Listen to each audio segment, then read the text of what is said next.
everybody, it's Miss Moody here on my farm, and Miss Dunn asked me to make a video and talk a little bit about my farm and what's grown here, and also to review some of the things that you all have learned this past year when she is teaching. So today we're going to talk about one of my favorite subjects, pollination. And if you all can remember, we talk about pollination in terms of plants. And we've talked about how bees and the insects will pollinate.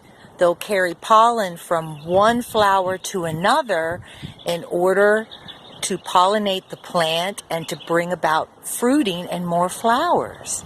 So I was going to show you some examples of that today here on my farm.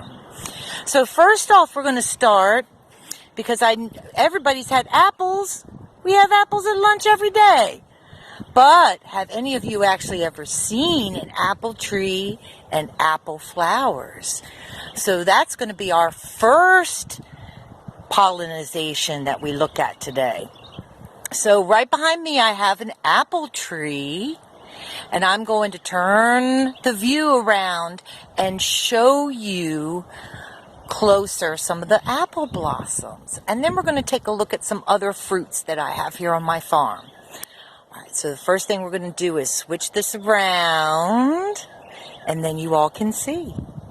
Alright, so here is my apple tree, and as you can see, it has some pretty flowers blooming now on it. They almost look like just regular flowers you might find in your yard. But the amazing thing about these flowers is that after getting pollinated from bees and other insects, then those flowers are going to turn into these little buds, which will then turn into apples. So right now we have these pretty flowers, and if you can see the little, almost like little sticks that are coming out of the flowers, that's what holds the pollen, and the insects are very, very happy to find those and find that pollen. And you can see each of the branches has several different collections of flowers.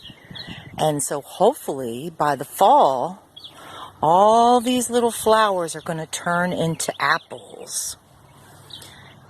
And hopefully I'll have a good harvest from this tree. Alright, so we don't have any apples on here yet, but what I might do is follow this apple tree and make some more videos and show you all the buds and follow it all the way up to having a full apple.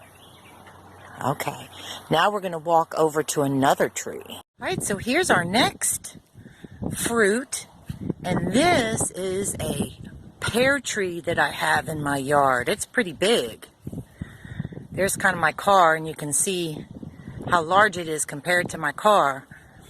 Now, my pear tree, all of its leaves are already out. So this had flowers on it a couple weeks ago. It's behind the apple tree. This one, the apple trees are kind of behind my pear tree. My pear tree kind of started blooming first. So all the blooms are gone. But if we look real closely past all these leaves, why, look at there. All those little tiny things here are going to end up being pears. So these were flowers. Even kind of looks like a little mini pear. See how little it is? It looks like the pears you all get in the cafeteria. Red on the bottom, a little green on top.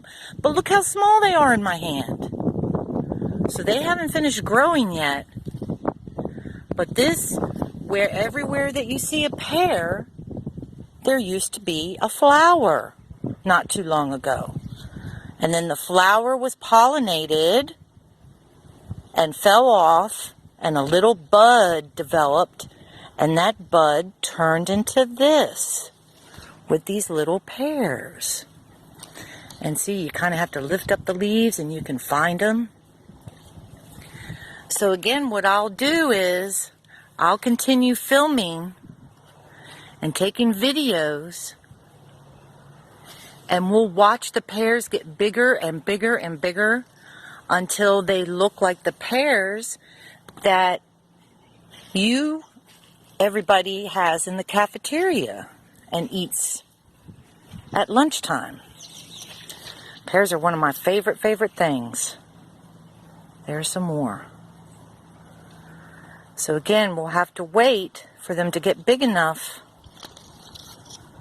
You can see when I hold them in my hand, they're not real big yet, but they're going to turn into pears. And that's what they look like. That's what pears look like before you can get them when they're larger and eat them. All right, so we're going to go on to our second tree.